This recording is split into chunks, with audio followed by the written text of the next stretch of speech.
بغیر داڑھی والے امام کے پیچھے تراویح پڑھنا، رمضان میں بغیر داڑھی والے حفاظ کرام تراویح پڑھاتے ہیں، ان کے پیچھے جماعت کا کیا حکم ہے؟ بھائی داڑھی والے کو ترجیح دینا چاہیے۔ آج کل یہ بہت بڑا رواج، بہت برا رواج پھیل گیا ہے کہ داڑھی کٹانا تو کبیرہ گناہ ہے۔ کم از کم امامت کے مصلی پر جو اتنی مقدس جگہ ہے وہاں تو ایسے شخص کو کھڑا کرنا چاہیے نا جو کبیرہ گناہ کا ارتکاب نہ کرتا ہو۔ نبی صلی اللہ علیہ وسلم نے فرمایا خالف الیہود والنصارى، یہود اور نصارہ کی مخالفت کرو، اعفوا اللحیٰ، داڑھی بڑھاؤ۔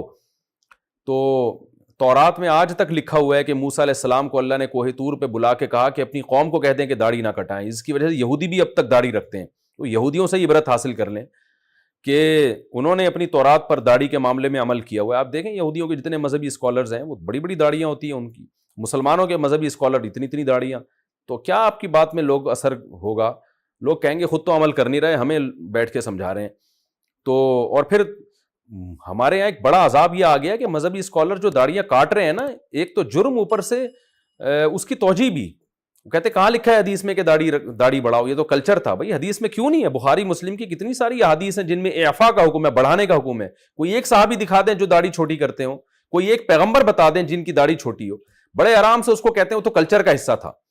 واہ بھائی واہ، آپ سے ایک کام ہو نہیں رہا، آپ ایک سوسائٹی سے متاثر ہو گئے، آپ ماڈرن بننے کی کوشش کر رہے ہیں، آپ ذرا لبرلزم کی طرف جا رہے ہیں، تو اپنے گناہ کو آپ نے کیسے بہترین طریقے سے آپ نے اس پہ پردہ ڈالا ہے، اور اس کو کیسے اچھی آپ نے ایک جناب وہ ایک لیبل لگا دیا کہ جی نبی صلی اللہ علیہ وسلم نے تو کلچر کی وجہ سے حکم دیا ہے۔ تو کلچر کی وجہ سے پیغمبر کسی بات کے آرڈر کلچر کی وجہ سے دینے کے لیے نہیں آتے۔ پیغمبروں کے جو احکامات ہوتے ہیں وہ خدائی وحی ہوتی ہے، اس کی وجہ سے آپ صلی اللہ علیہ وسلم احکام دے رہے ہوتے ہیں۔ تو آپ سے اگر ایک کام نہیں ہوتا آپ توبہ کریں، اب لوگوں کو بتائیں کہ بھئی میں گناہگار ہوں، میں مانتا ہوں داڑھی بڑھانا لازم ہے۔ ڈاکٹر محمود غازی رحمۃ اللہ علیہ اسلام آباد یونیورسٹی کے پروفیسر تھے، اور اللہ ان کو کی مغفرت فرمائے، بڑے زبردست عالم تھے، بہت اللہ نے علم دیا، تقویٰ دیا، لیکن ایک بات تھی وہ داڑھی چھوٹی تھی ان کی، لیکن وہ کہتے تھے برملا کہ بھائی میرا یہ جرم ہے، میں مانتا ہوں۔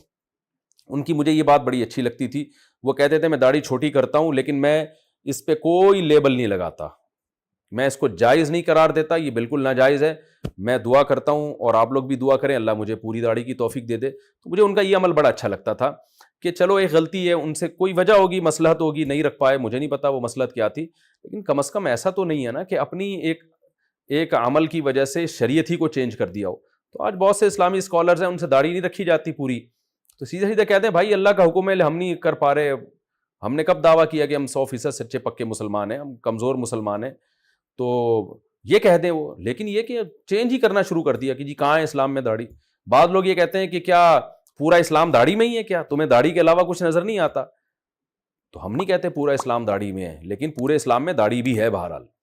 تو اس لیے جو تراویح میں ہے نا، ایسے امام کو ترجیح دینی چاہیے جو مکمل داڑھی ہو، جس کی اس کی ایک برکت ہوتی ہے، آپ اس کو اپنا نمائندہ بنا رہے ہیں نماز میں، وہ گویا آپ کا پیغام، آپ کی جو دعا ہے سورہ فاتحہ میں جب وہ فاتحہ پڑھتا ہے تو آپ کی طرف سے پڑھتا ہے نا، وہ ایک نمائندہ بن کے اللہ سے بات کر رہا ہے۔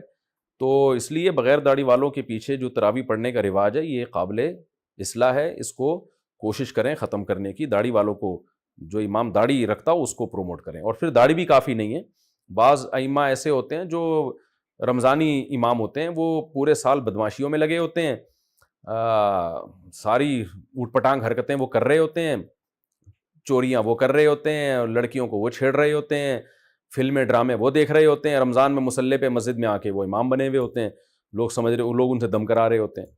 تو یہ بھی غلط ہے، ایسے امام کو چاہیے بھائی اپنی گھر میں نماز پڑھا لے تو، ٹھیک ہے نا، اپنی یہ قرآن مکمل کر لو۔ ہم ان کو یہ تو نہیں کہتے کہ قرآن مکمل نہ کریں، لیکن مسجد میں مصلی پہ بہرحال اس کا خیال کرنا چاہیے کہ ایسے شخص کو امام بنائیں جس پہ لوگوں کو اعتماد ہو، اس میں تقویٰ ہو، اس میں کچھ صورت اور سیرت سے وہ شریعت کا پابند لگتا ہو، کیونکہ اس کے اثرات پھر مقتدیوں میں جاتے ہیں اور نماز کی برکتیں زیادہ حاصل ہوتی ہیں۔ صحابہ کیوں اس کا خیال کیا کرتے تھے کہ ہم پیغمبر کے پیچھے نماز پڑھیں؟ کیونکہ امام جتنا مقدس ہوگا نماز بھی اتنی ہی جاندار ہوگی۔